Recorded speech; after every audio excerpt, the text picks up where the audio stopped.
لگتے ہوئے، اس کی دعوت دیتے ہوئے، اللہ سے نماز کی حقیقت کو مانگتے ہوئے اپنا وقت لگانا ہے کہ بھائی بات یاد رہے گی۔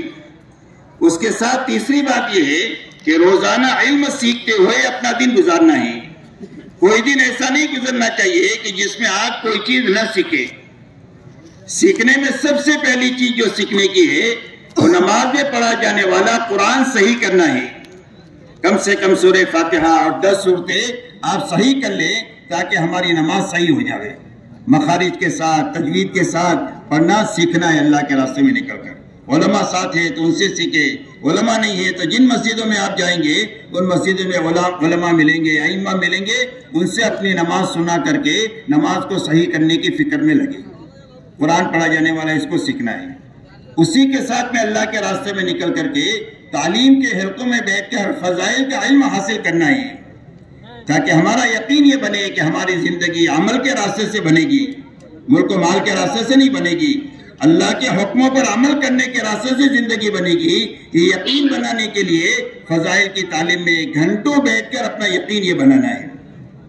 اسی کے ساتھ میں یہ 6 نمبر پر، ہر نمبر پر کم سے کم 10 حدیثیں یاد کرنا ہے تاکہ جب آپ کسی کو دعوت دیں تو پکی چکی بات کی دعوت دیں۔ سنی سنائی بات نہیں کرنی چاہیے، رٹی رٹائی بات نہیں کرنا چاہیے، بلکہ ان کتابوں میں مضبوط اور ٹھوس علم اللہ والوں نے جمع کیا ہے۔ اللہ والوں کے کہنے پر اس کو اتنا دھول سنے، اتنا پڑھے، اتنا سنے، اتنا پڑھے کہ ہمارے اندر میں ان کی دعوت دینے کا جذبہ پیدا ہو جائے۔ اس کے لیے ہر نمبر پر 10 حدیثیں یاد کریں۔ اسی کے ساتھ کھانے سونے کے سنت طریقے معلوم کریں۔ یہ سیکھنے کی چیزیں ہیں۔ ہر عمل کے وقت میں جو حضور صلی اللہ علیہ وسلم کی طرف سے جو دعائیں ہیں، جو آداب ہیں، اس کو اللہ کے راستے میں سیکھیں۔ انفرادی وقت میں مسائل سیکھیں۔ انفرادی وقت میں مسائل سیکھیں کہ نماز کے فرائض کیا ہے، واجبات کیا ہے، سنن کیا ہے، نماز کے فرائض، وضو کے فرائض کیا ہے، غسل کے کیا فرائض ہے، جنازے کی نماز کیا ہے۔ غرض یہ کہ یہ ساری چیزیں سیکھنے کی ہے۔ یہ ساری چیزوں کو سیکھتے ہوئے اپنا وقت جو ہے وہ لگانا ہے کہ بھئی یاد رہے گی بات۔ کوئی دن ہمارا ایسا نہیں گزرنا چاہیے کہ جس میں آپ کوئی چیز نہ سیکھے۔ الاہم فالاہم، جو جتنا اہم ہے اس کو پہلے سیکھنا ہے، اس کے بعد اس کو سیکھنا ہے۔ پہلے قرآن پاک سیکھے، پھر تشہد سیکھے، پھر دعائے قنوت سیکھے، پھر درود شریف سیکھے، پھر دعا سیکھے۔ یہ جتنے اہم ہے نماز میں، اس میں اہم چیز کو پہلے سیکھا جائے، اس کے بعد دوسری چیز کو، تیسری چیز کو، یہاں تک کہ سب سے پہلے ہماری نماز اچھے سے اچھی بن جانی چاہیے۔ اس لیے علم کو سیکھتے ہوئے اور سکھاتے ہوئے اپنا وقت لگانا ہے۔ اسی کے ساتھ اللہ کے راستے میں نکلنے کے زمانے میں اور مقام پر اللہ کا نام لینے کی عادت ڈالی ہے کہ اللہ ہم کو ہر وقت میں یاد رہے کہ اللہ سمیع ہے، سننے والے ہیں، اللہ بصیر ہے، باریک بین ہے، اللہ تعالیٰ قدیر ہے، نیکی کریں گے تو انعام دینے پر قادر ہے، برائی کریں گے تو پکڑنے پر قادر ہے۔ اس دھیان کے ساتھ میں جینا آ جائے اللہ کے، اس کے لیے ذکر کی کثرت کرنے کی اپنی عادت بنانی ہے۔ ذکر کرنے میں سب سے پہلے قرآن پاک کی تلاوت کرنی ہے ہدایت کی نیت سے۔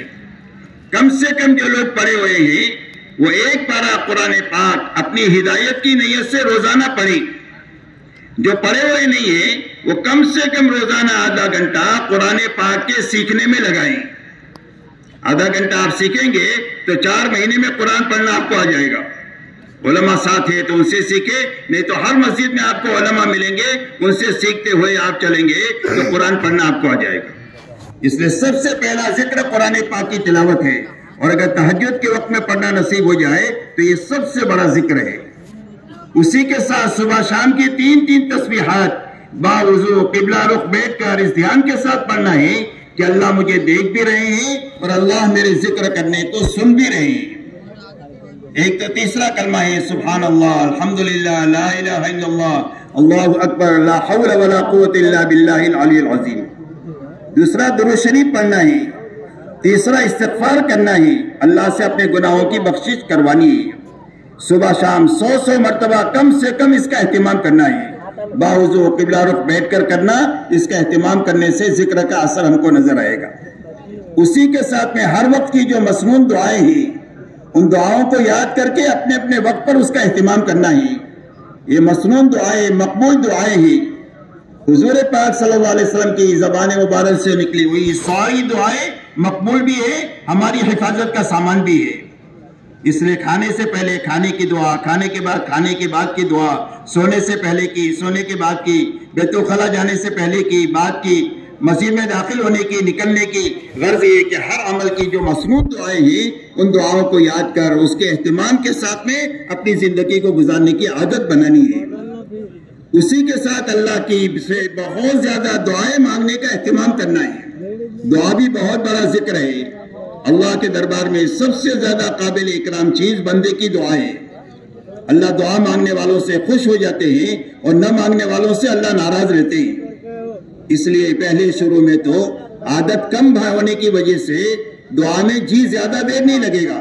پہلے 5 منٹ سے شروع کرو، جی نہ لگے تو بھی اللہ سے مانگو، پھر آہستہ آہستہ جی لگنے لگے گا، پھر 7 منٹ، 10 منٹ، 15 منٹ، آدھا گھنٹہ، بعد میں تو آپ کا ایسا جی لگے گا دعا میں کہ ہاتھ چھوڑنے کو جی نہیں چاہے گا۔ اور اس یقین کے ساتھ دعا مانگنا کہ اللہ نے دعا کے مانگنے کا حکم دیا ہے اور اس کے قبول کرنے کا وعدہ کیا ہے، تو اللہ یقینی طور پر بھی دعا کو قبول کریں گے۔ اس یقین کے ساتھ دعاؤں کے مانگنے کا اہتمام کرنا، اس لیے کہ ہمارے مسائل صرف اللہ حل کریں گے، اور مسائل کے حل کرنے کے لیے اللہ نے دعا کا ہتھیار دیا ہے، یہ ایمان والوں کا ہتھیار ہے۔ اس کے لیے یہ 4 لائن کا ذکر ہے جس میں لگانا ہے۔ قرآن پاک کی تلاوت ہے، صبح شام کی تسبیحات ہے، اذکار مسنونہ کا اہتمام کرنا ہے، اور اللہ سے دعاؤں کے مانگنے کا اپنے کو زیادہ سے زیادہ عادی بنانا ہے۔ اسی کی امت کو دعوت دینی ہے اور اسی کی مشق کرنی ہے، اور اسی کو اللہ سے مانگنا ہے کہ اللہ اپنا تعلق نصیب دے دے، محبت کا، خشیت کا اور یقین کا۔ اسی کے ساتھ میں ہر ایمان والے سے محبت کرنا سیکھنا ہے، ایمان کی وجہ سے کہ اس کے دل میں ایمان ہے، وہ قابل احترام ہے اور محبت کے قابل ہے۔ کتنا ہی گناہوں میں ڈوبا ہوا ہو، ہم اس گناہوں سے نفرت کریں گے، گنہگار سے محبت کریں گے۔ جیسے بیماری سے نفرت کرتے ہیں اور بیمار سے محبت کرتے ہیں، ایسے ہی گناہوں سے نفرت کرنا، گنہگار سے محبت کرنا۔ اس لیے ہر مسلمان سے محبت کرنا آ جائے، ہر مسلمان کے کام آنا آ جائے، ہر مسلمان کی غلطی کو معاف کرنا آ جائے، ہر مسلمان کی غلطی کو درگزر کرنا آ جائے۔ غلطی ہو جائے تو اس سے معافی مانگنا آ جائے، کوئی غلطی کر دے تو اس کو معاف کرنا آ جائے۔ ایسے اچھے اخلاق کی مشق کرنی ہے کہ ہماری زندگی میں برائی کا بدلہ اچھائی سے دینا آ جائے، ظلم و زیادتی کو درگزر کرنا آ جائے۔ کوئی رشتہ داری توڑے تو اسے رشتہ داری جوڑنے کا فکر ہمارے اندر پیدا ہو جائے۔ کوئی چائے پانی نہ پوچھے، اس کو کھلانے پلانے کی عادت بنے۔ یہ اخلاق کا خلاصہ ہے۔ یہ اخلاق اپنی زندگی میں بنانے کی مشق کرنی ہے، ہر ایمان والے کو کرنی ہے، جماعت میں نکل کر کے بھی کرنی ہے اور مقام پر بھی اس کی محنت کرنی ہے۔ اس لیے کہ اکثر لوگ جنت میں جو جائیں گے وہ تقوی کی وجہ سے جائیں گے اور اچھے اخلاق کی وجہ سے جائیں گے، اور اکثر لوگ جہنم میں جائیں گے وہ زبان کی لفظی سے جائیں گے اور شرمگاہ کی لفظی سے اکثر لوگ جہنم میں جائیں گے۔ اس لیے اپنے اندر میں تقوی پیدا کرنا، اپنے اندر میں اچھے اخلاق پیدا کرنا، اس لیے کہ دنیا میں اللہ کا دین جو پھیلے گا وہ ہمارے اخلاق کے راستے سے دنیا میں دین پھیلے گا۔ اس لیے اس کی پوری امت کو دعوت بھی دینی ہے، اللہ سے دعا بھی مانگنی ہے اور اس کی مشق کرنی ہے۔ خاص کر کے جماعت میں نکلنے کے زمانے میں ہر ساتھی کا جذبہ یہ ہو کہ میرا ساتھی اچھا کھانا کھا لے، میرا ساتھی اچھی جگہ سو جائے، میرا ساتھی اچھی جگہ بیٹھ جائے۔ میں کہیں بھی کونے کاپتے میں سو جاؤں گا، بیٹھ جاؤں گا، میرے ساتھیوں کو مجھ سے راحت پہنچنی چاہیے، کسی کو بھی مجھ سے تکلیف نہیں پہنچنی چاہیے۔ اور اگر کسی کو تکلیف پہنچ جائے تو فوراً معافی مانگ لے، اور جس کو تکلیف پہنچی ہے فوراً معاف کر دے۔ اگر معافی مانگنا اور معاف کرنا جانیں گے تو زندگی میں تبلیغ کر سکیں گے۔ ہر ایک سے جڑنا سیکھے، ہر ایک کو جوڑنا سیکھے۔ ہمارا اپنا کوئی سرکل نہیں ہے، ہم سارے ایمان والے کے ساتھ ہیں، ہر ایمان والے ہمارے ہیں اور ہم ایمان والے ہیں۔ پوری امت ہماری ہے، ہم امت کا ایک فرد ہے۔ ہر مسلمان سے جڑنا آ جائے۔ ہمارا اپنا کوئی سرکل نہیں ہے، چاہے ہماری برادری کا ہو، چاہے ہمارے ضلع کا ہو، چاہے ہمارے صوبے کا ہو، ملک کا ہو، عالم کا ہو، کوئی بھی مسلمان ہے، اس مسلمان کے ساتھ مل کر کے ہم دین پر بھی چل سکتے ہیں، اللہ کے دین کا کام بھی کر سکتے ہیں۔ ہمارا اپنا کوئی سرکل نہیں، ہمارا اپنا کوئی ٹولی اور کوئی جماعت نہیں۔ تو اس کی مشق کرنی ہے اللہ کے راستے میں نکل کر کے بھی اور مقام پر بھی۔ اسی کے ساتھ ہر عمل میں اللہ کو راضی کرنے کی نیت بنانے کی مشق کرنی ہے۔ عام طور پر آدمی بغیر نیت کے کام کرتا ہے یا بگڑی ہوئی نیت سے کام کرتا ہے۔ اور دونوں چیزیں بری ہیں. لیکن نیت عمل پر دھیان نہیں ہے. نیت پر اس کے لیے ہر آدمی سمجھتا ہے کہ میں تو مخلص ہوں.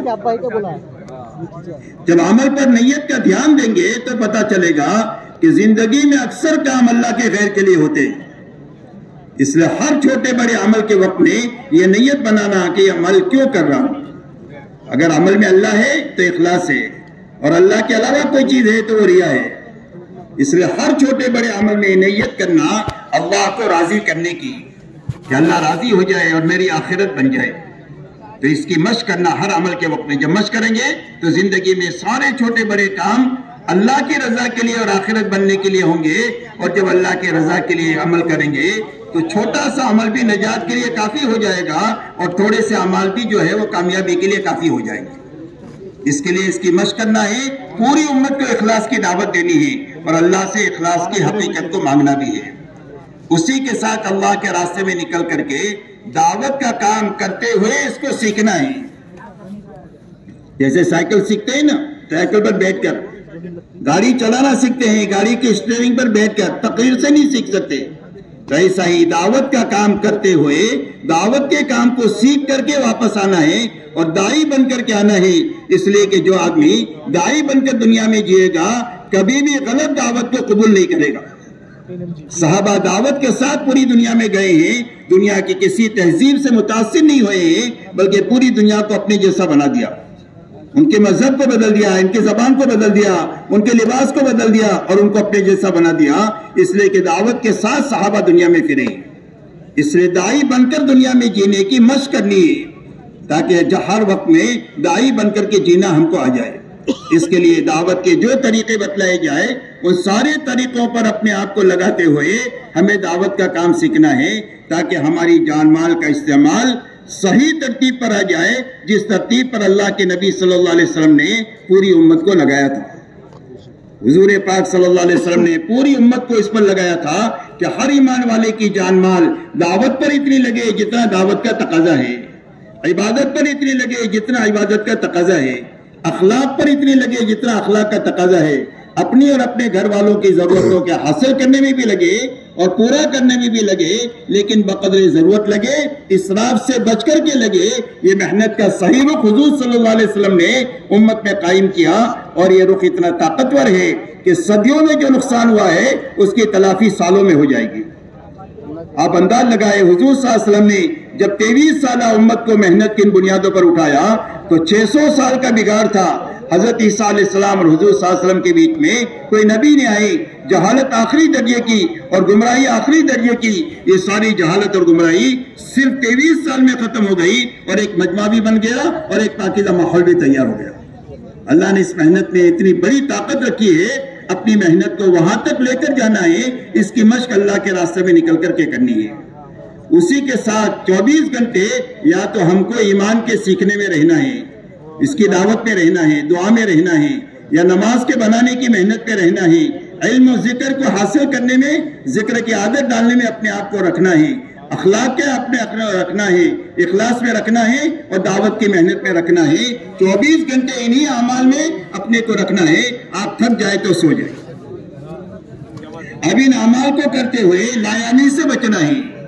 بہت ساری عادتیں ہماری گھروں پر بنی ہوئی ہے، رات رات بھر بیٹھے رہنے کی، دوستوں کے ساتھ گپ شپ کرنے کی، ادھر ادھر چائے پانی ٹھنڈا پینے کے لیے جانے کی بازاروں میں. یہ ساری لایانی سے اپنے آپ کو بچانا ہے. اور لایانی میں سب سے بڑی لایانی موبائل ہے. اس موبائل سے تو اپنے آپ کو زہر سمجھ کر کے اس کو دور رکھنا ہے، تاکہ ہماری یکسوئی میں فرق نہ ہو اور 24 گھنٹے ہم کرنے کے کاموں میں ہم رہیں. اس لیے لایانی سے اپنی زندگیوں کو پاک کرنے کی مشق کرتے ہوئے اپنا یہ وقت لگانا ہے. اب یہ سارے کام کے اعمال میں ہمارا وقت لگے، اس کے لیے کرنے کے 4 کام ہیں. زیادہ سے زیادہ وقت اپنا اس میں لگانا ہے، زیادہ سے زیادہ وقت اپنا دعوت میں لگانا ہے. دعوت کے ابھی سب طریقے سامنے آپ کے آئیں گے. دعوت میں لگانا ہے، دین کے سیکھنے اور سکھانے میں لگانا ہے، اللہ کی ذکر اور عبادت میں لگانا ہے، اور اپنے ساتھیوں کی اور اپنی ضرورتوں میں، مسجد کی صفائی میں، مسجد کے وضو خانے حمامات ہے اس کو صاف ستھرے رکھنے میں. غرض یہ کہ خدمت میں اور اخلاق میں اپنے اوقات کو لگانا ہے. یہ 4 زیادہ سے زیادہ اعمال ہے جس میں اپنے آپ کو لگانا ہے. اب میرے محترم دوستو، یہاں سے ہم جب چلیں گے تو یہاں سے اپنے ساتھ اپنی ساری ضرورتوں کا سامان لے لیں گے. ہمارا بستر ہے، پیسہ ہے، 4 مہینے کا وقت ہے تو سوئی تاگا بھی اپنے ساتھ میں لے لو، تاکہ ایک تو اللہ کے راستے میں نکلنے کے بعد میں کسی سے کوئی چیز مانگنا نہ پڑے. یہ بچنے کی چیزیں ہیں جو جماعت میں نکل کر کے بچنے کی ہے. سب سے پہلی چیز سوال سے بچنا ہے. مخلوق سے مانگنا سوال ہے اور اللہ سے مانگنا دعا ہے. مخلوق سے مانگنا حرام ہے، سوال سے. صحابہ فرماتے ہیں کہ اللہ کے نبی صلی اللہ علیہ وسلم سے ہم نے اس بات پر بیعت کیا کہ کسی سے سوال نہیں کریں گے. تو اگر کسی صحابی کا کوڑا اونٹ پر سواری کے وقت میں نیچے گر جاتا تھا تو نیچے والے کو نہیں کہتے تھے کہ میرا کوڑا دے دے، وہ اپنی سواری سے نیچے اترتے تھے، کوڑا لیتے تھے اور پھر سوار ہوتے تھے. اس لیے کہ اللہ کے نبی نے ہم کو سوال سے منع کیا ہے. اس لیے ایک تو اس سے مانگنے سے بچنا ہے. کسی سے کوئی چیز نہیں مانگنا. ہنڈی اپنے ساتھ رکھنا، کپڑے اپنے ساتھ رکھنا، اپنی ضرورت کا پیسہ اپنے ساتھ رکھنا، تاکہ سفر میں پورے کسی سے چھوٹی چیز بھی مانگنا نہ پڑے. اس کی عادت ڈالنی ہے. مانگیں گے تو اپنے اللہ سے مانگیں گے، باقی مخلوق سے نہ امید بھی رکھیں گے اور نہ مخلوق سے ڈریں گے بھی. اسی کے ساتھ میں کسی کی اچھی چیز کی طرف للچائی ہوئی نگاہ سے بھی نہیں دیکھنا ہے. کسی کا اچھا بیگ ہے، کسی کا اچھا رومال ہے، کسی کا اچھا قلم ہے تو ہمارے دل میں دایا نہ پیدا ہو کہ یہ چیز مجھے دے دے. یہ دل کا سوال ہے، یہ ایمان کی جڑوں کو کھوکھلا کر دیتا ہے. اس لیے دل کے سوال سے بھی اپنے آپ کو بچانا ہے. اللہ کے راستے میں نکل کر کے اور مقام پر رہتے ہوئے بھی اپنی زندگیوں کو اسراف سے پاک کرنا ہے.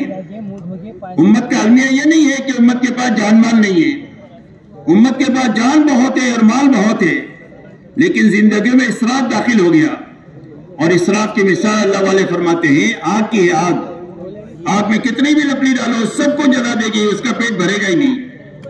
ایسا ہی زندگی میں جب اسراف داخل ہو جاتا ہے، جیسے آج داخل ہو گیا تو نہ دعوت کے لیے وقت بچتا ہے، نہ عبادت کے لیے وقت بچتا ہے، نہ اخلاق کے لیے وقت بچتا ہے، یہاں تک کہ اپنے بوڑھے ماں باپ کو سنبھالنے کے لیے بھی وقت نہیں بچتا.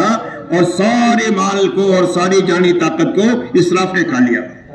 تو اللہ کے راستے میں نکل کر خصوصیت کے ساتھ اس بات کی مشق کرنا ہے کہ ہماری زندگی میں سے اسراف نکل جائے.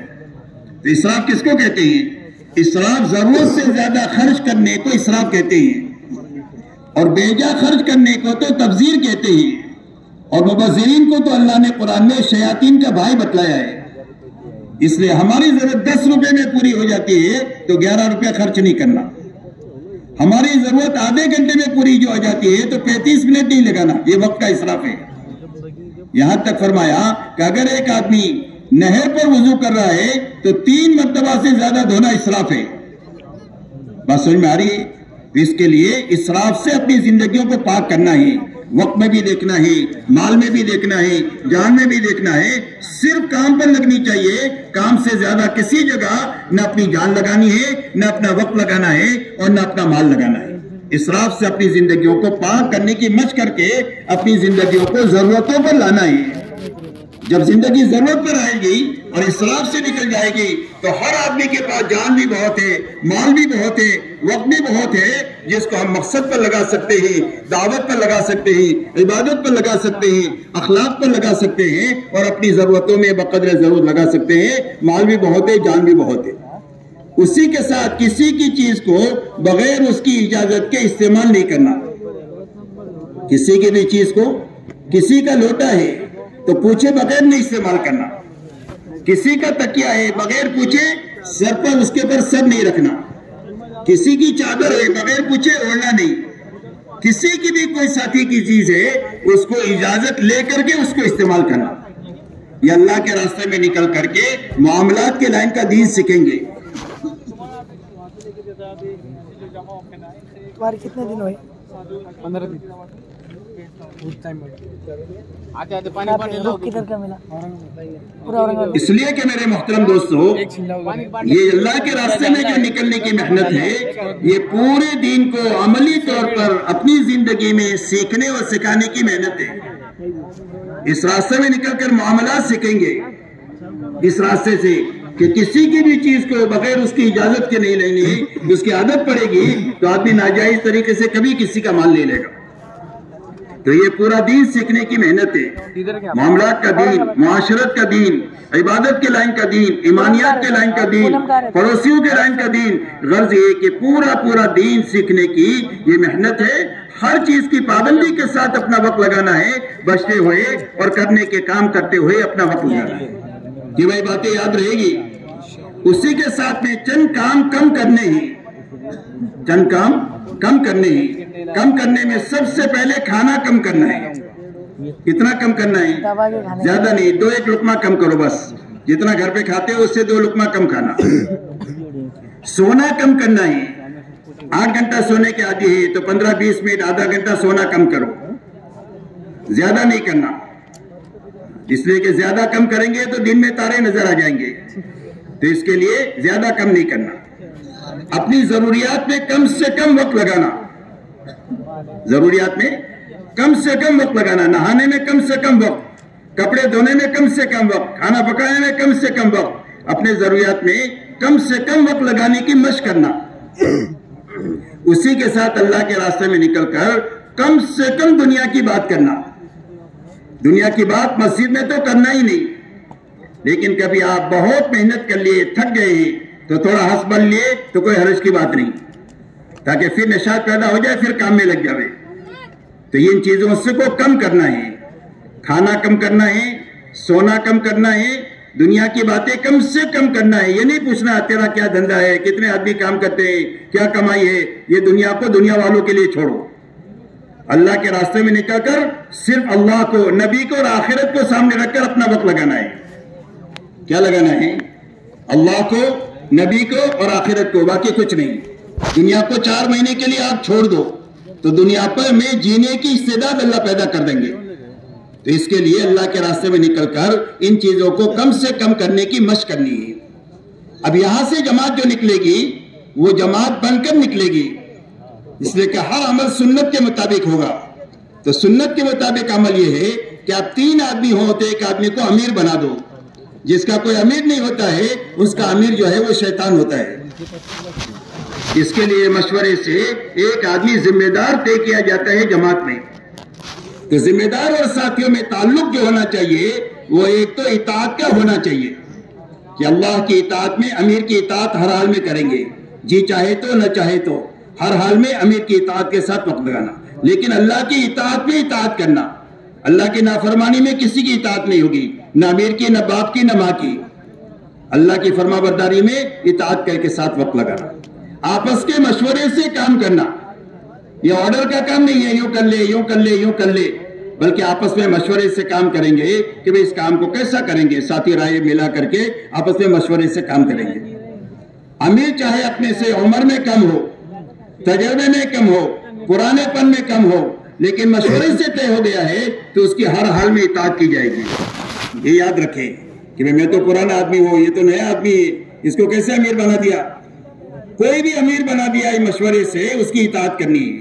حضور صلی اللہ علیہ وسلم نے بڑے بڑے صحابہ پر حضرت اسامہ بن زید رضی اللہ تعالیٰ عنہ کو امیر بنایا جن کی عمر 16-18 سال سے زیادہ نہیں تھی، اور پوری امت کو یہ تعلیم دیا ہے کہ جو تمہارا امیر بنے اس کی اطاعت کرنی ہے، جو تمہارا ذمہ دار بنے اس کی اطاعت کے ساتھ چلنا ہے. یہ امیر کی اطاعت آپ کو اللہ رسول کی اطاعت تک پہنچا دے گی. یہ سیڑھی ہے اللہ رسول کی اطاعت تک پہنچنے کا. نفس آوارہ کتے کی طرح ہے، تو اس کی نفس سرکشی جو ختم ہوگی وہ اطاعت کے راستے سے ختم ہوگی. اس لیے امیر کی اطاعت کے ساتھ میں اپنے ہر کام کو اللہ کی اطاعت میں کرنا، آپس کے مشورے سے کام کرنا. یہاں سے آپ نے سفر شروع کیا تو سفر شروع کرنے سے پہلے آپس میں مشورہ کر کے کسی 2 ساتھیوں کو سفر کی ذمہ داری دے دو. پورا پیسہ اس کے ہاتھ میں نہ دو، ضرورت کا پیسہ دو ایسے آدمیوں کے ساتھ میں جن کو آپ اچھی طرح پہچانتے ہیں، آپ کے ساتھی ہیں، تاکہ سفر کی تیاری اور ترتیب بنا لے. سفر کے دوران بھی آپ کو کوئی نیا آدمی نہیں لینا، جس کو آپ نہیں پہچانتے ہیں اس کو اپنے ساتھ نہیں لینا. بعض مرتبہ دھوکہ ہو جاتا ہے، وہ کہے گا میں آپ کے ساتھ چلوں گا، آپ کے ساتھ چلا، آپ کو دھوکہ دے دیا. تو اس کے لیے دھوکے سے بچنے کے لیے مشورے سے جو آپ کی جماعت بنی ہے وہی آپ کے ساتھ رہے گی. ہاں جس مقام پر آپ گئے ہیں وہاں اگر مقامی لوگ آپس کے مشورے سے کسی آدمی کو آپ کی نصرت کے لیے طے کرے تو اس کو ساتھ لینے میں کوئی حرج نہیں. سفر کے دوران میں آپ کو ان اعمال کے ساتھ اپنا سفر چالو رکھنا ہے. آپ دعوت دے سکتے ہیں تو دعوت دیں، انفرادی دے سکتے ہیں انفرادی دیں، اجتماعی دعوت کا نظام آپس میں تو بیٹھ کر اس کا مذاکرہ کریں، سیکھنے سکھاتے ہوئے اپنا عمل کریں، تعلیموں میں، ٹرینوں میں، اس میں تعلیم کے بجائے انفرادی اعمال کریں گے تو زیادہ مناسب رہے گا۔ اسی کے ساتھ میں اپنا عبادت اور ذکر کرتے ہوئے اپنا وقت لگانا، خدمت کرتے ہوئے اپنا وقت لگانا۔ آپ نے دیکھا کہ بس میں کوئی بوڑھا آدمی کھڑا ہے، آپ کھڑے ہو گئے، ان کو بٹھا دیا۔ کوئی عورت ہے اپنے بچے کے ساتھ کھڑی ہے، آپ نے ان کو بٹھا دیا، آپ کھڑے ہو گئے۔ کوئی بھی خدمت کا موقع ہے اللہ کے راستے میں نکلنے کے زمانے میں تو آپ کو اس کی خدمت کرتے ہوئے آپ کو اللہ کے راستے میں چلنا ہے۔ پورے سفر کے دوران میں کوئی آدمی آپ سے لڑائی جھگڑا کرنے کی کوشش کرے، برا بھلے کہے، لڑائی جھگڑے کی کوشش کرے تو آپ کو لڑائی جھگڑا کرنا نہیں ہے۔ کتا آدمی کو کاٹتا ہے تو آدمی کتے کو نہیں کاٹتا، یہ بھی کاٹتا ہے۔ تو اگر کوئی آدمی کاٹنے کی کوشش کرے تو آپ کو اس سے لڑنا جھگڑنا نہیں ہے۔ ہم تو اخلاق کے ساتھ پوری دنیا میں پھریں گے۔ پوری دنیا پر زبردست تماچا ہے جماعتوں کا پھرنا کہ یہ لوگ غلط چیزوں کو نہیں رواج دیتے، یہ صحیح زندگی دنیا میں کرنا چاہتے ہیں۔ عملی طور پر ہم دنیا کے سامنے یہ پیش کریں گے، دنیا کو دکھانے کے لیے نہیں بلکہ صرف اللہ کو راضی کرنے کے لیے۔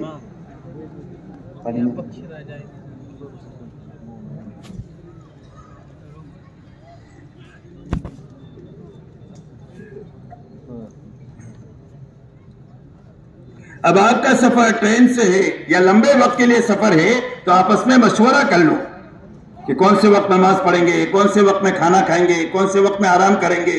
غرض یہ کہ مشورے سے آپ اوقات طے کریں گے تو سارے ساتھیوں کے لیے آسانی ہو جائے گی۔ غرض یہ کہ ان اعمال کو کرتے ہوئے اپنا وقت لگانا ہے۔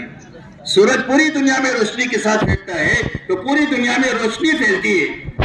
جب ایمان والے دنیا میں پھریں گے دعوت دیتے ہوئے، دین کو سیکھتے سکھاتے ہوئے، اپنے دین پر عمل کرتے ہوئے، اپنی جان مال اللہ کی مخلوق پر خرچ کر کے ان کو راحت پہنچائے دنیا میں پھریں گے تو پوری دنیا میں ہدایت کا نور اللہ اپنے فضل سے دنیا میں پھیلا دیں گے۔ اس لیے ان اعمال کے ساتھ مسجدوں میں بھی رہنا ہے، سفر کے دوران میں بھی ان اعمال کو نوعیت کے مطابق کرتے ہوئے اپنا وقت لگانا ہے۔ اپنا جو اجتماعی سامان ہے اس کی بھی دیکھ بھال کرنی ہے۔ آپ کے برتن ہوتے ہیں، آپ کے اس کے اندر میں کھانے پینے کا سامان ہوتا ہے، اس کا خیال رکھنا ہے۔ دو ایک ساتھی کو ذمہ داری دے دے سفر میں کہ جو دھیان سے رکھ بھی لے اور دھیان سے اس کو اتار بھی دے۔ آپ کسی بستی میں پہنچ گئے، مسجد ٹرین کے اندر میں جو پانی ہے وہ پاک ہوتا ہے، آپ وضو بھی کر سکتے ہیں، ضرورت پڑے تو آپ نہا بھی سکتے ہیں، وہ غسل فرض ہو گیا تو آپ اس میں نہا بھی سکتے ہیں۔ غرض یہ کہ وہ پانی پاک ہے لیکن اپنی ضرورت کا استعمال کر سکتے ہیں، وہ پورے مسافرین کا اس میں حق ہے۔ پانی اندر میں آپ وضو کریں، باہر وضو نہ کریں کہ پورے ڈبے میں پانی ہو جائے، آنے جانے والوں کو تکلیف ہو، کسی کو تکلیف دینے والا کوئی کام نہ کرے۔ میرے دوستو، آپ اپنے سفر پر منزل پر پہنچنے سے پہلے اپنے ساتھیوں کا آپ ذہن بنائیں، کس بستی میں ہم کس نیت سے جائیں گے۔ آپ اپنے ساتھیوں کا ذہن یہ بنائیں کہ اس بستی میں ہم کو ایسی محنت کرنا ہے جا کر کے کہ ایک تو یہاں پر ہر گھر سے کم ایک آدمی اللہ کے راستے میں نکلے، یا آخری درجے میں یہاں سے 4 مہینہ چلہ کم و بیش وقت کی جماعت نکلے، اس نیت کے ساتھ ہم کو وہاں پر جانا ہے۔ دوسرا ذہن سارے ساتھیوں کا یہ بنانا ہے کہ اس بستی میں مسجد وار جماعت نہیں ہے تو مسجد وار جماعت بنا کر کے ہم کو وہاں سے نکلنا ہے، اور بنی ہوئی جماعت ہے تو اس کو کام پر لگا کر کے وہاں سے نکلنا ہے۔ جو بھی کمزوری ہے اس کو محبت سے پیار سے دور کر کے ان کو کام پہ لگا کر کے نکلنا ہے۔ جو وقت لگائے لوگ وہاں پر ہے، حرکت میں کم ہے، محنت میں کم ہے، بیٹھے ہوئے ہیں، ان پر محنت کر کے دوبارہ ان کو کام پر لگانے کی فکر بھی کرنا ہے، محنت بھی کرنا ہے، اللہ سے دعا بھی مانگنا ہے۔ سارے ساتھی ایک ذہن بن کر بستی کے اندر میں داخل ہونا ہے۔ آپ اسٹیشن پر اتر کر کے دعا مانگنی ہے تو کسی کی ہلاکت کی دعا نہ مانگے، پوری انسانیت کی ہدایت کو مانگے۔ پوری دنیا کی ہم خیر خواہی کا کام کرتے ہیں اور پوری دنیا کے انسانوں کے لیے ہم بھلائی چاہتے ہیں، کسی کی ہلاکت اور برائی کی دعا نہیں کرنا، آپ ساری انسانیت کے لیے ہدایت کی دعا کرنا اور اپنے لیے اور امت کے لیے بھلائی اور خیر کو اللہ سے مانگنا۔ اب دعا آپ نے مانگ لیا، اپنا سامان بیچ میں رکھ کے دعا مانگنا تاکہ کوئی سامان آگے پیچھے نہ ہو جائے۔ پوری جماعت ایک ساتھ مسجد میں جائے، پوری جماعت ایک ساتھ مسجد میں جائے۔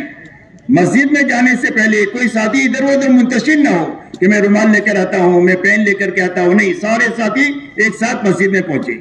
مسجد کے باہر کوئی کمرہ ہے تو اس میں اپنا سامان رکھ دے، کمرہ نہیں ہے تو مسجد کے کسی کونے میں محفوظ جگہ پر رکھ کر اس کے پر کوئی آسادی سی چادر ڈال دے تاکہ آپ کا سامان محفوظ رہے. مسجد میں 2 رکعت تحیت المسجد پڑھی اور اس کے بعد سارے ساتھی آپس میں مشورے کے لیے جڑ جائے، اس لیے کہ ہمارا کام مشورے سے ہوگا.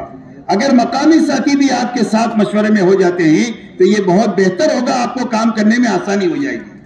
بہرحال آپ مشورے میں 2 رکعت پڑھنے کے بعد بیٹھ گئے، اب آپس میں بیٹھ کر مشورہ کریں. تو مشورہ کس چیز کا کرنا ہے؟ مشورے کی 3 بنیادیں ہیں. ایک تو مشورے میں اپنے 24 گھنٹے کے اوقات کو اعمال کے ساتھ مقید کر دینا ہے تاکہ ایک بھی منٹ ہمارا ضائع نہیں ہونا چاہیے، نہ ہمارا ضائع ہو نہ ہمارے ساتھیوں کا ضائع ہو. ہمارا پیسہ بھی ضائع نہیں ہونا چاہیے، ہمارا پیسہ بھی کام پر لگنا چاہیے، ہمارا وقت بھی کام پر لگنا چاہیے. اس کے لیے 24 گھنٹے کے اپنے اوقات کے اعمال متعین کر دینا اور سارے کام سارے ساتھیوں پر تقسیم کرنا. ایک ہی آدمی کو سب کام ہر وقت نہیں دینا کہ ایک آدمی اچھا کھانا بنانا چاہتا ہے تو پورے چلے کے لیے اس کو باورچی بنا دیا. ایسا کام نہ کریں، بلکہ سارے کام سارے ساتھیوں سے کرائیں. خدمت بھی سارے کریں، بیان بھی استعداد کے اعتبار سے آہستہ آہستہ ساتھیوں سے کرائے، گشت کے آداب کرائے، متکلم ان کو بنائے، تعلیم ان سے کرائے تاکہ ہر ساتھی ہر کام کو سیکھے.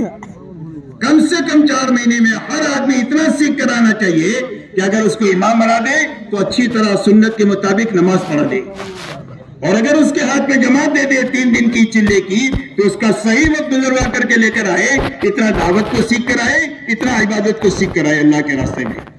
اس کے لیے سارے ساتھیوں کو سارے کاموں میں باری باری استعداد کے اعتبار سے لگانا، اور کوئی بھی ساتھی جس کے ذمہ جو کام آئے منع نہ کرے کہ میں تو یہ نہیں کر سکتا. جتنا کر سکتا ہے اتنا کرے، بعد میں امیر صاحب اس کو اٹھا لیں گے. پورا دن آپ کے پاس میں ہے، آپ اپنے ساتھیوں سے سیکھیں، اللہ سے رو دھو کر کے مانگو کہ اللہ میں نے سب کچھ سیکھا، دین کو دین کی محنت کو نہیں سیکھا، اے اللہ مجھے اللہ میرے حصے میں آیا ہے، اے اللہ مجھے سکھا دے. سیکھے بھی اور اللہ سے مانگے بھی. بیان آپ کے ذمہ آیا، گشت کے آداب آپ کے ذمہ آئے، تعلیم آپ کے ذمہ آئی، آپ کے بس میں نہیں ہے تو اللہ سے رو دھو کر کے اس کو مانگیں گے تو اللہ تعالیٰ سکھا دیں گے. واتقوا اللہ ویعلمکم اللہ، فرمایا تقوی اختیار کرو، اللہ تم کو سکھا دیں گے. تو اللہ تعالیٰ براہ راست ہم کو سکھائیں گے. جب اللہ کی طرف رجوع کریں گے، دعا مانگیں گے، روئیں گے دھوئیں گے تو اللہ تعالیٰ ہم کو دین کی سمجھ بھی عطا فرمائیں گے اور کام کرنے کی سمجھ بھی اللہ تعالیٰ عطا فرمائیں گے. اب مشورہ ہو گیا تو مشورے میں پہلا کام یہ کرنا ہے کہ اپنے سارے اوقات کو اعمال کے ساتھ مقید کرنا ہے، ساتھیوں پر کاموں کو تقسیم کر دینا ہے تاکہ سارے ساتھی سارے کام کرنے والے بنے. مشورے میں دوسری بات یہ سوچنی ہے کہ یہاں سے نقد جماعت نکالنے کے لیے ہم کیا کر سکتے ہیں. اس کو اپنی فکر میں لانا، محنت میں لانا، دعا میں لانا. تیسرا، یہاں پر مسجد وار جماعت نہیں ہے تو اس کو بنانے کے لیے آج سے ہم کو فکر کرنا ہے اور مقامی لوگوں سے میل جول بڑھا کر، ان کو مانوس کر کے، قریب کر کے اپنے اعمال میں ان کو شریک کرنا ہے، اپنے مشورے میں، اپنی تعلیم میں، اپنی ملاقاتوں میں، اپنی جماعت کے نکالنے کی محنت میں، اپنے گشتوں میں. اور یہی 5 کام ہے تاکہ ہمارے جانے کے بعد میں یہ کام پر پڑ جائے اور مسجد کام سے خالی نہ رہے. اس کے لیے 3 بنیادوں کو سامنے رکھ کر مشورہ ہوگا. اعمال کا مشورہ اوقات کے ساتھ میں، جماعت نکالنے کی محنت کا مشورہ، مسجد وار جماعت نہیں ہے تو بنانے کا، اور بنی ہوئی جماعت ہے تو اس کو کام پر لگانے کا مشورہ. مشورہ ہو گیا تو مشورے کے بعد میں فوراً آپ 3 کام کریں. ایک تو مشورے کے بعد فوراً تعلیم شروع کریں. بھلے آپ کتنا بھی تھکے ہوئے ہوں، اگر 2 گھنٹہ 2.5 گھنٹہ نہیں کر سکتے تھوڑا وقت کریں، لیکن اپنی تعلیم کا عمل شروع کریں. وہاں سونے سے اپنا کام شروع نہیں کرنا چاہیے، یا کپڑے دھونے اور نہانے سے اپنا کام شروع نہیں کرنا چاہیے، بلکہ عمل سے اپنا کام اس بستی میں شروع کرنا چاہیے. اس لیے آپ ایک تو تعلیم شروع کریں. تعلیم کے اندر میں آپ کو ایک تو فضائل اعمال اور فضائل صدقات سے تعلیم کرنی ہے. یہ ہماری تعلیم کی کتابیں ہیں. قرآن پاک کا سیکھنے سکھانے کا حلقہ کرنا ہے اور 6 نمبر کا مذاکرہ کرنا ہے. باری باری ساتھیوں سے کہلانا ہے تاکہ ہر ساتھی کی زندگی میں دعوت دینا بھی آ جائے، زندگی میں حقیقت کے ساتھ 6 نمبر لانے کی فکر بھی پیدا ہو جائے، دعا کی طاقت بھی پیدا ہو جائے. اس کے لیے 6 نمبر کا مذاکرہ کرنا ہے. ان 3 اعمال کے ساتھ چوتھا عمل جو کرنا ہے وہ تعلیمی گشت کرتے رہنا ہے. یہ دعوت کی ایک شکل ہے کہ جتنی دیر تعلیم ہوگی اتنی دیر دعوت تعلیمی گشت کرنا ہے آپ کو. 2 ساتھیوں کو اس طرح بھیجا دائیں طرف. جو لوگ ادھر ادھر بیٹھے ہوتے ہیں ان کو محبت سے تعلیم میں لا کر جوڑ دیا. تھوڑی دیر کے بعد اس طرح بھیجا, تھوڑی دیر کے بعد اس طرح بھیجا, تھوڑی دیر کے بعد اس طرح بھیجا. اس طرح ہماری مسجد میں بھی عمل چلتا رہے گا اور باہر کی محنت بھی تعلیمی گشت کے ذریعے سے ہوتی رہے گی, تاکہ ہماری باہر کی محنت بھی مسجد کے عمل کے ساتھ شروع ہو جائے. تو یہ پہلا گشت ہے تعلیمی گشت.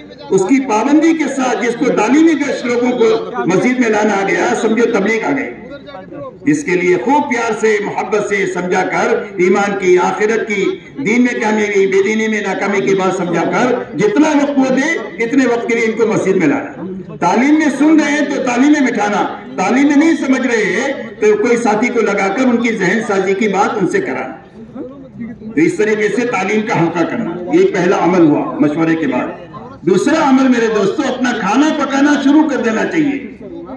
یہ انتظار نہیں کرنا چاہیے کہ مقامی لوگوں کی دعوت آئے گی تو ٹھیک ہے, نہیں تو پکا لیں گے. یہ اچھی بات نہیں ہے, بہت بری بات ہے. یہ سب دل میں اسراف کی بات ہے, اسراف کی. اس سے اپنے آپ کو بچانا ہے. بستی والوں کو معلوم ہونے سے پہلے اپنا کھانا پکانا شروع کر دینا چاہیے. بلکہ ایک دن کا توشہ تو اپنے ساتھ رکھنا چاہیے تاکہ مقامی لوگوں کو معلوم بھی نہ ہو, اور اپنا جو ہے وہ ہنڈی جلا دو اور اس کے اوپر آٹے میں پانی ڈال دو اور اپنا چاول چولہے پر چڑھا دو, تاکہ مقامی لوگوں کا کوئی خیال ہی ہمارے دل میں نہ آئے. کھانا سادہ بنانا ہے, اتنا اچھا نہیں بنانا کہ گھر سے اچھا بنا کہ واپس آنے کے بعد گھر والوں سے جھگڑے شروع ہو جاوے کہ جماعت پہ ہم تو اچھے تھے. اور اتنا سادہ بھی نہیں بنانا کہ معدہ خراب ہو جاوے. درمیانے قسم کا کھانا بنانا کہ غریب کا گزارا بھی ہو جائے, مالدار کا بھی گزارا ہو جائے, شہری کا بھی گزاری ہو جائے اور دیہاتی کا بھی گزارا ہو جائے, اور ہمارے ساتھ چلنے کا وقت بھی اور 4 مہینے کا خرچہ بھی کافی ہو جائے. ایسا درمیانے قسم کا کھانا بنانا. کوئی دعوت دے تو محبت سے قبول کرنا اکرام کے ساتھ. اگر رد کرنا ہے کام کے نفع کے لیے تو اکرام سے رد کرنا, بڑے بول کر رد نہیں کرنا. بات سمجھ میں آ رہی بھائی؟ مختصر بات میں کر رہا ہوں. اس کو سمجھ کر اکرام کے ساتھ قبول بھی کرنا ہے اور اکرام کے ساتھ میں رد بھی کرنا ہے. بڑے بول قبول کرنے میں بھی نہیں کرنا اور رد کرنے میں بھی بڑے بول نہیں بولنا. اسی کے ساتھ تیسرا جو کام کرنا ہے وہ خصوصی ملاقات کے لیے جماعت بنانی ہے. خصوصی جماعتیں وہاں پر جو علماء ہیں, مشائخ ہیں, ان سے ملاقات کرنا ہے. امام صاحب ہے, ان سے ملاقات کرنا ہے. اور علماء اور مشائخ کے پاس دعا کی غرض سے پہنچنا ہے, ان کی تشکیل نہیں کرنا کہ ہماری جماعت آئیے, آپ دعا کر دیں گے تو ہمارا کام پورا ہو جائے گا. دعا کی غرض سے علماء اور مشائخ کے پاس جانا, استفادے کی نیت سے, اور عبادت سمجھ کر کے ان سے ملنا. دوسرا پرانوں سے ملنا. پرانوں میں ایک تو وہ ہے جو حرکت میں ہے, تو ان کی فکر اپنی فکر سے ملانا ہے کہ ہم نقد جماعت یہاں سے نکالنا چاہتے ہیں, آپ بھی ہماری فکروں میں شامل ہو جائیں گے تو جماعت آسانی سے نکل جائے گی. تو اس لیے پرانوں سے ملنا, پرانوں میں بیٹھے ہوئے لوگوں سے بھی ملنا اور ان سے وقت مانگنا تھوڑا سا کہ آپ ہمارے ساتھ تھوڑا وقت دیں گے, آپ کے ساتھ ہم کام سیکھ لیں گے, تو ہم جب تک کریں گے اس کا ثواب آپ کو ملے گا. بہرحال محبت سے, ہمت افزائی کے ساتھ کارگزاری سنا کر ان کو بھی کام میں شریک کرنے کی محنت کرنا. تیسری قسم وہاں جن سے ملنا ہے وہ وہاں کے بجہا ہے, سرپنچ ہے, چودھری ہے, ایم ایل اے ہے, بڑے لوگ ہیں دنیا کے اعتبار سے. ان کے پاس میں بھی ملنا ہے, ان کی دنیا سے اپنی نگاہوں کو, دلوں کو بچاتے ہوئے ملنا ہے. کسی چیز کا تاثر ہمارے دل میں نہیں آنا چاہیے.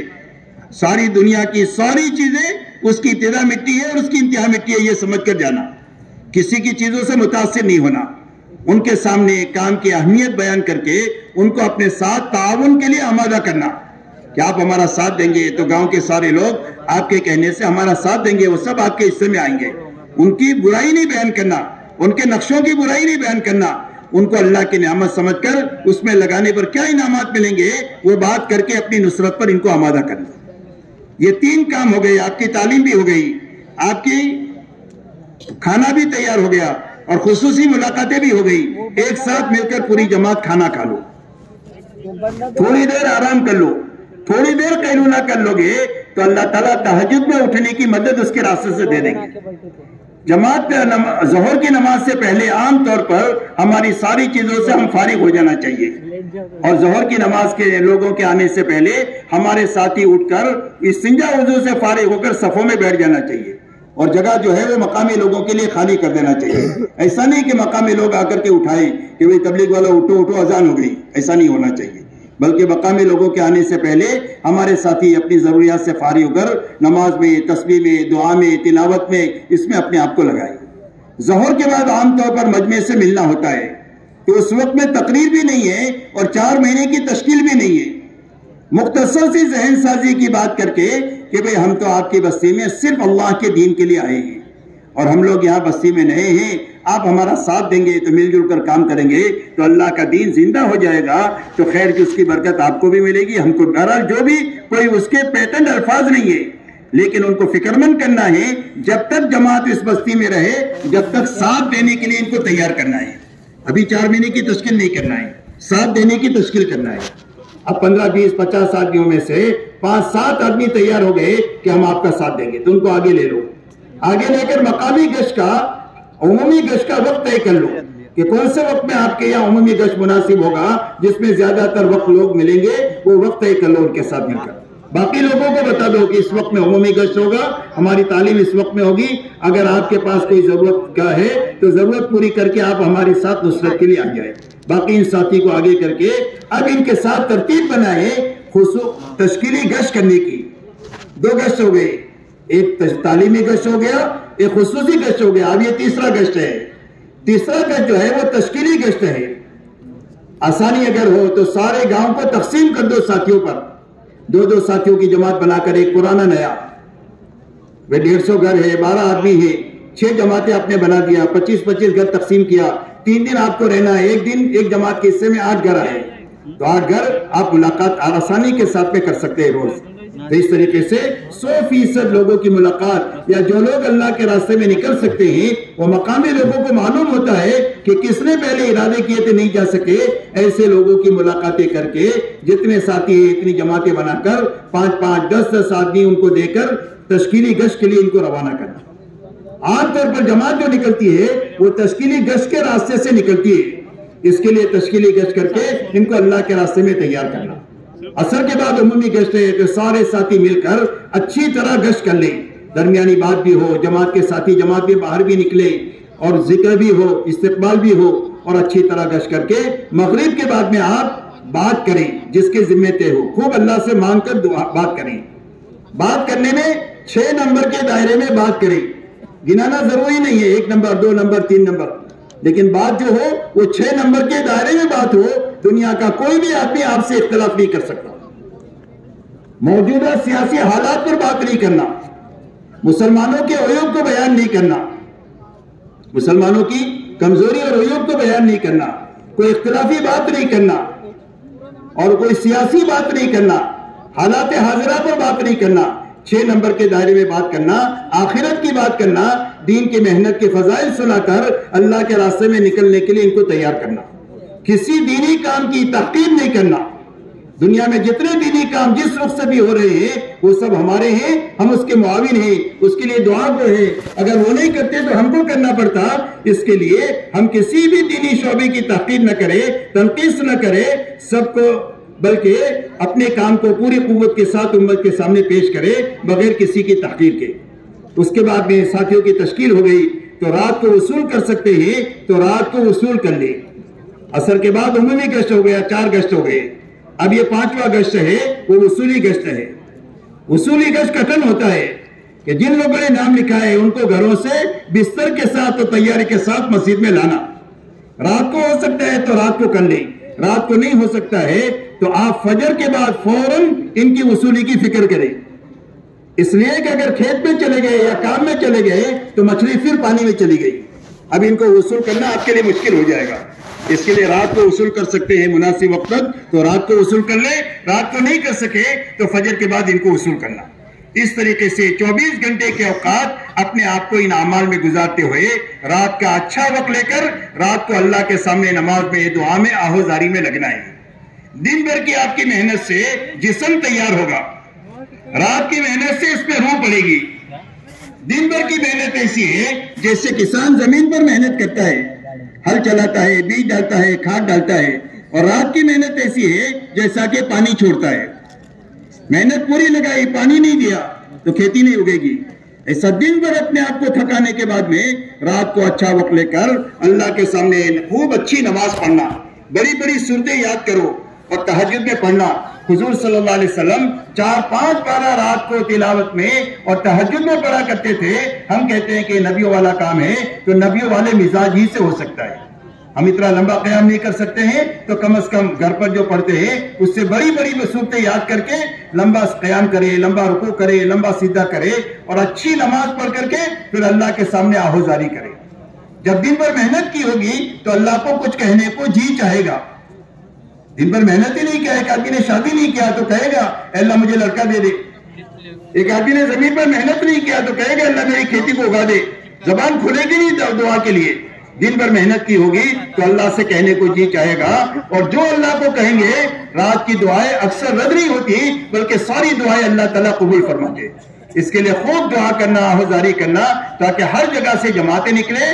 ہر جگہ مسجد وار جماعت نہیں ہے تو 3 دن ان کو اپنے ساتھ رکھ کر اعمال میں شریک کر کے آخری دن مسجد وار جماعت ان کی بنا دینا اور ان کے اعمال کے وقت طے کر لینا کہ آپ مشورہ کب کریں گے, تعلیم کب کریں گے, ملاقاتیں کب کریں گے, گشت کون سے دن کریں گے, کون سے ہفتے میں 3 دن جائیں گے.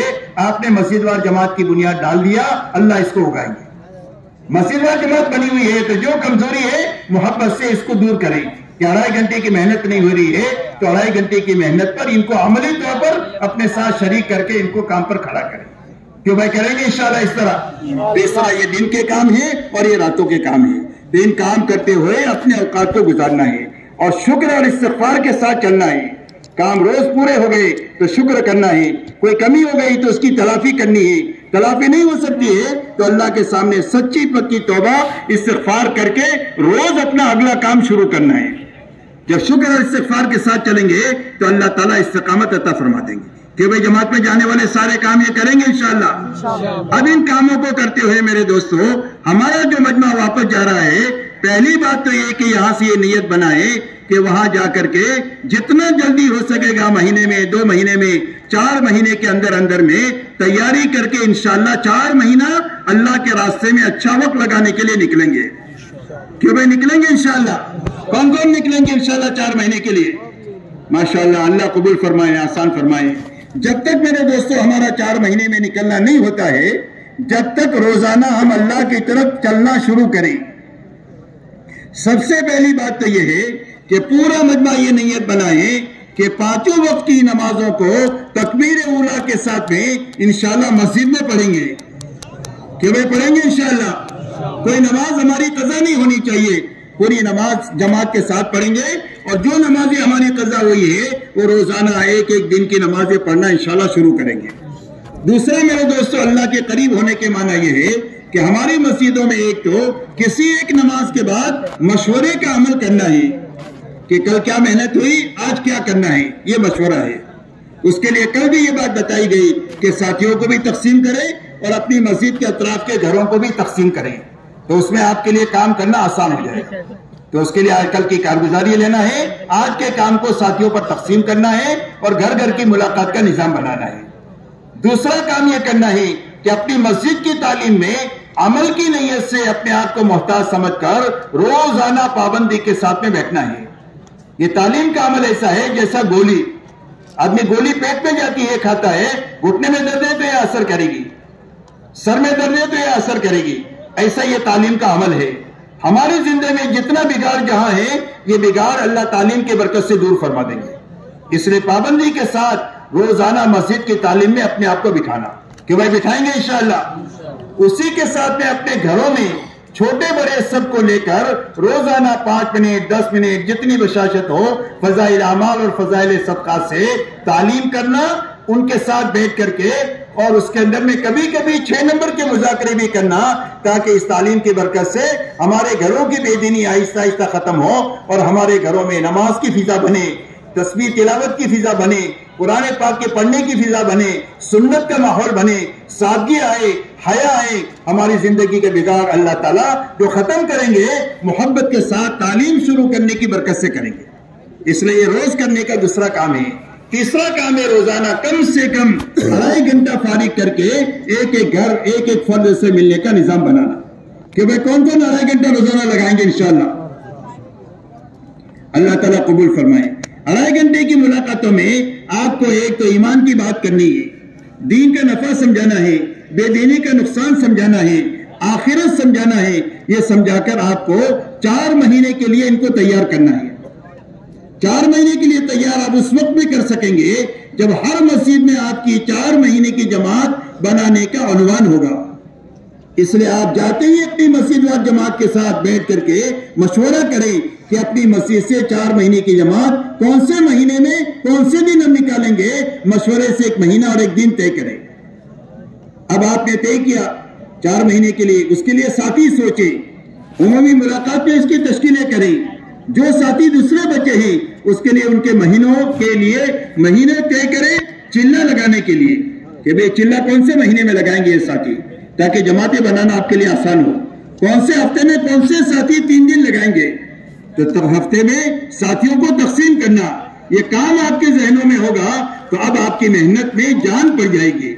اس لیے کہ آپ جس کسی کی ملاقات کے لیے آپ جائیں گے، آپ کوئی تقاضا لے کر جائیں گے تو آپ کی بات میں اللہ وزن پیدا فرما دیں گے، سامنے والے میں قبولیت کی استعداد پیدا کر دیں گے۔ اس کے لیے آپ کو اپنی مسجد میں کام کے تقاضے پیدا کرنا ہے۔ اب آپ کو اس کے پورا کرنے کے لیے ایک تو روزانہ 2.5 گھنٹہ فارغ کر کے ایک ایک گھر ایک ایک فرد کی ملاقات کرنا ہے۔ ملاقات میں سب سے پہلے ایمان آخرت کو بولنا ہے، اس کے بعد ان کی تشکیل 4 مہینے کی کرنا ہے۔ 4 مہینے کے لیے تیار ہو گئے، اچھی بات ہے۔ نہیں تیار ہوئے تو چلے کی بات کرو، چلنے کے لیے نہیں تیار ہو تو 3 دن کی بات کرو، 3 دن کے لیے بھی تیار نہ ہو تو ہنستے بولتے ان کے پاس سے آگے بڑھو، ان کے ساتھ منہ بنا کر کے نہیں نکلنا چاہیے، آئندہ دروازہ کھلا رکھنا چاہیے۔ اگر 3 دن کے لیے بھی تیار نہیں ہے تو مسجد کے کسی نہ کسی عمل کے لیے آپ ان کو تیار کریں کہ بھئی ہماری مسجد میں محنت ہوتی ہے، اس میں آپ شریک ہو جائے، یا نماز کے لیے آپ آ جاتے ہیں تعلیم میں بیٹھ جائیں، یا مشورے میں بیٹھ جائے، یا آپ جو ہے گشت میں شریک ہو جائے۔ کسی نہ کسی عمل کا ہر مسلمان کا تعلق دعوت کے ان عمل کے ساتھ ہو جانا چاہیے۔ ایک عمل دوسرے عمل کی اس کو دعوت دے گا اور اس کو اس پر کھڑا کر دے گا۔ اس کے لیے میرے دوستو ہر جگہ روزانہ 2.5 گھنٹے کے ذریعے سے ایسی محنت کرنا ہے۔ اسی کے ساتھ میں ہفتہ واری گشت کے ذریعے سے 100% نماز کی فضا بنا لینی ہے کہ 100% نماز کی فضا بننی چاہیے۔ ہمارے محلوں میں کوئی مسلمان بے نمازی نہیں ہونا چاہیے، مسلمان مسجد میں آ کے نماز پڑھے، مرد اور عورتیں اپنے گھروں کی مسجد میں نماز پڑھیں۔ 7 سال کے بچے بچی سے لے کر 100% نمازی بنے، اس کی فضا بنانی ہے، اور ہر عمومی گشت سے نقد جماعت نکلے، 4 مہینہ چلہ کم سے کم 3 دن کے نقد جماعت نکالے، اس کی محنت کرنا ہے۔ اسی کے ساتھ دوسرا گشت کرتے ہوئے ہر اس محلے میں جہاں پر مسجد نہیں ہے یا مسجد ہے لیکن اس پہ کام کرنے کی اجازت نہیں ہے، تو اس مسجد کے اطراف میں کسی گھر پر، کسی گیریج میں، کسی بند مکان میں محنت کر کے یا جھاڑ کے نیچے محنت کر کے ایمان والوں کو جوڑ کر کے آپ کو ذہن بنانا ہے وہاں مسجد وار جماعت بنانے کا۔ اور اس کے لیے آسان راستہ یہ ہے کہ وہاں کے لوگوں کو آپ 3 دن کے لیے اپنے ساتھ نقد لے کر کے جاؤ، اور 3 دن ان کا اچھا وقت لگا دو گے، 5-25 آدمیوں کا وقت لگ جائے گا تو یہی آدمی مسجد وار جماعت کا کام کرنے والے بن جائے گا۔ اس طرح دوسرے گشت کے ذریعے سے ہر محلے میں جہاں مسلمان ہیں وہاں پر مسجد وار جماعت بننی چاہیے، اس کی فکر لے کر ہم کو جانا ہے۔ اسی کے ساتھ ہماری مہینے میں 27 دن اپنے گھر کاروبار کو حلال طریقے سے ان اعمال کے ساتھ کرنا ہے، مشورے کے ساتھ، تعلیم کے ساتھ، روزانہ کی ملاقاتوں کے ساتھ، گشتوں کے ساتھ ان اعمال کو کرتے ہوئے اپنا مہینے میں 3 دن اپنی جماعت بنا کر یا 2-3 ساتھیوں کو اپنے ساتھ لے کر کے جماعت میں ساتھ دے کر ان کو اللہ کے راستے میں نکلنا ہے۔ جتنے لوگوں کو آپ اپنے ساتھ لے کر جاؤ گے اور آپ کے کہنے سننے پر دین پر لگیں گے وہ سارے آپ کی کمائی بن جائیں گے۔ تو اس طریقے سے 3 دن کی جماعت بنا کر کے اللہ کے راستے میں جانا، اور 3 دن میں 2 چیزیں کرنا، ایک تو وقت پورا لگانا، 72 گھنٹے پورے لگانا، دوسرا اعمال پورے کرنا۔ اعمال پورے کرنے میں جیسے میں نے کہا کرنے کے سارے کام کرتے ہوئے بچنے کی ساری چیزوں سے بچتے ہوئے اپنا 3 دن لگانا، وقت کا بھی 3 دن اور ہر عمل کا بھی 3 دن۔ دوسرا جہاں پر آپ جائیں وہاں ایک ایک گھر پر محنت کر کے کم سے کم 3 دن کی نقد جماعت نکال کر کے وہاں سے آنا، یہ دوسرا کام ہے ہماری نقل و حرکت میں۔ تیسرا کام یہ ہے کہ وہاں مسجد وار جماعت نہیں ہے تو مسجد وار جماعت وہاں کر بنا کر کے آنا، بنی ہوئی جماعت ہے تو اس میں اگر کوئی کمزوری ہے تو محبت سے کمزوری دور کر کے ان کو کام پر لگا کر کے آنا۔ وقت لگائے لوگ بہت ہے، حرکت میں تھوڑے ہی، تو بیٹھے ہوئے لوگوں کو دوبارہ کام پر لگانے کی فکر، محنت، دعا کر کے اپنی طاقت بھر کوشش کر کے وہاں سے واپس آنا ہے۔ یہ 3 بنیادوں کو دن بھر کرتے ہوئے اپنے آپ کو تھکانا ہے، اور اپنے آپ کو تھکاتے ہوئے رات کو اچھا وقت لے کر کے اللہ کے سامنے نماز میں، دعا میں اور آہوزاری میں لگنا ہے۔ ہماری نکلنے کی یہ بنیادیں ہیں، ان بنیادوں کے ساتھ اپنا وقت لگانا ہے تاکہ اللہ ہم کو بھی بنا دے، اور جن علاقوں میں جا کر ہم کام کریں ان علاقوں میں بھی کام کھڑا ہو جائے۔ اس کے لیے ہر جانے والی جماعت کو یہ باتیں اچھی طرح سمجھانا ہے، واپس آنے کے بعد اچھی طرح ان کی کارگزاری لینا ہے۔ جو باتیں سمجھائی گئی ہے اس کی روشنی میں کارگزاری لینا ہے، اور کارگزاری لینے کے بعد ان کو واپسی کی بات سمجھانا ہے کہ اب اپنے گھر والوں کے ساتھ، اپنے بیوی بچوں کے ساتھ، اپنے ماں باپ کے ساتھ، اپنے بھائی بہنوں کے ساتھ آپ کیسے رہو گے، آپ اپنے محلے کے ایمان والوں کے ساتھ کیسے رہو گے۔ یہ ساری باتیں ان کو سمجھا کر کے، یہ 5 اعمال میں لگنے کی ترغیب دے کر کے، پھر ان کے بعد ان کو واپسی کی بات سمجھا کر ان کو اپنے گھروں میں بھیجنا ہے۔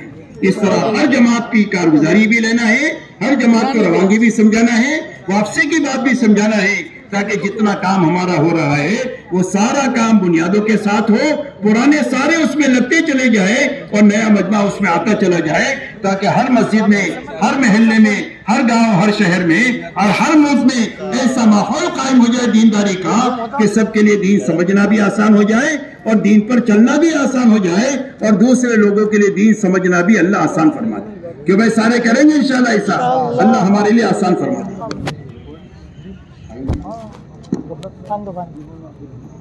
پانی دو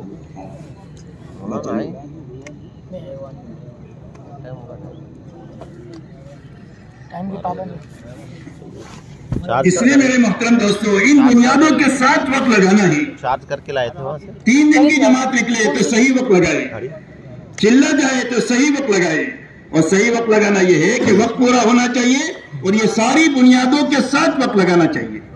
4 مہینے کی جماعت ہے تو ان صحیح بنیادوں کے ساتھ جائے، تاکہ ان وقت لگانے کی برکت سے سب سے پہلے نکلنے والا آدمی بننا چاہیے، اس لیے کہ پہلے محنت کرنے والے بنیں گے، اس کے بعد عالم بنے گا۔ یہ ترتیب ہے، محنت کرنے والے نہ بنے، صرف باتیں کرتے رہے بننے کی، تو دنیا میں کبھی بناؤ نہیں آ سکتا۔ جب محنت کرنے والا ایک مجمع بن جائے گا کام کا، تو اللہ ان کی برکت سے عالم میں کام کے بننے کی شکلیں پیدا فرما دیں گے۔ صحابہ کی جماعت بن گئی تو عالم میں اسلام کے زندہ ہونے کا اللہ نے نظام قائم فرما دیا۔ اس لیے پہلے مجمع بننا چاہیے اور پھر اس کے بعد میں عالم کے اندر میں دین کے چلنے کی شکلیں اللہ پیدا فرمائیں گے۔ اب بننے کی کیا معنی ہے؟ بننے کے معنی میرے دوستو یہ ہے کہ سب سے پہلے اس محنت سے ہمارے دلوں کا رخ صحیح ہونا چاہیے، ہمارے دلوں کا رخ اللہ کی طرف ہونا چاہیے، اللہ سے محبت ہو جائے، اللہ کا ڈر دل میں پیدا ہو جائے، اللہ سے زندگیوں کے بننے کا یقین پیدا ہو جائے کہ اللہ کے سامنے ساری مخلوق ہیچ نظر آئے، کہ سب کو چھوڑ سکتے ہیں، اللہ کو نہیں چھوڑ سکتے، سب کو ناراض کر سکتے ہیں، اللہ کو ناراض نہیں کر سکتے۔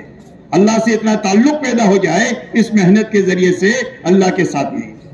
دوسرا، ہمارے دلوں کا رخ اللہ کے حکموں کی طرف ہو جائے کہ مال کے اور اقتدار کے بڑے بڑے نقشوں کو توڑ سکتے ہیں لیکن اللہ کے حکم کو نہیں توڑ سکتے۔ اللہ بڑے اور اللہ کا حکم بڑا، اس لیے کہ زندگی جو بنے گی وہ حکموں کے راستے سے بنے گی۔ تو ہمارے دلوں کا رخ اللہ کے حکموں کی طرف ہو جائے اور ہمارے دلوں کا رخ آخرت کی طرف ہو جائے کہ ہم دنیا کے سارے راحتوں کو قربان کر سکتے ہیں، آخرت کا نقصان نہیں برداشت کر سکتے ہیں۔ ہر عمل میں یہ سوچے کہ میری آخرت بننی چاہیے، میری آخرت اجڑنی نہیں چاہیے۔ تو یہ محنت اپنے دل کا رخ صحیح کرنے کے لیے ہے، اللہ کی طرف، اللہ کے حکموں کی طرف اور آخرت کی طرف۔ دوسرا، یہ محنت اپنی فکر کو بدلنے کے لیے ہے۔ جی بالکل۔ دوسرا، ہماری فکروں کو بدلنے کے لیے محنت ہے۔ فکر کے بدلنے کے معنی یہ نہیں ہے کہ ہم گھر کاروبار چھوڑ کر ملنگ بن جائیں، اس لیے کہ ہمارے دین میں ملنگ پنا نہیں ہے۔ ملنگ پنا یہ غلط لوگوں کا شیوا ہے، اور نفسانیت، مادہ پرستی، یہ بھی غلط لوگوں کا شیوا ہے۔ اسلام میں نفسانیت کی بھی گنجائش نہیں ہے اور اسلام میں رہبانیت کی بھی گنجائش نہیں ہے۔ اسلام ان دونوں کے بیچ کا صراط مستقیم ہے کہ ہر مسلمان کی گھریلو زندگی ہو، ہر مسلمان کی کاروباری زندگی ہو، لیکن دینداری کے ساتھ ہو اور دین کی محنت کے ساتھ ہو۔ اتنا مطالبہ ہے ہر مسلمان سے کہ گھریلو زندگی بھی ہوگی ہماری اور ہماری کاروباری زندگی بھی ہوگی، لیکن دین کے ساتھ ہوگی اور دین کی محنت کے ساتھ ہوگی. کا زندگی کی کیا ترتیب ہوگی؟ کا زندگی کی یہ ترتیب ہوگی کہ جب کبھی بھی اللہ کا حکم آئے گا تو حکم کے مقابلے میں اپنی خواہش کو توڑیں گے. جی نہیں چاہ رہا ہے حکم آ گیا تو جی چاہی پر نہیں چلیں گے، حکم پورا کریں گے. دعوت کا تقاضا آ گیا تو جی چاہی نہیں چاہ رہی ہے تو جی چاہی کو چھوڑیں گے، دعوت کے تقاضے کو پورا کریں گے. ویڈیو نکالو، ویڈیو دعوت کا تقاضا آ گیا تو ہم اپنے گھریلو تقاضوں کو آگے پیچھے کریں گے اور دعوت کے تقاضوں کو مقدم کریں گے. اسی کا نام قربانی ہی.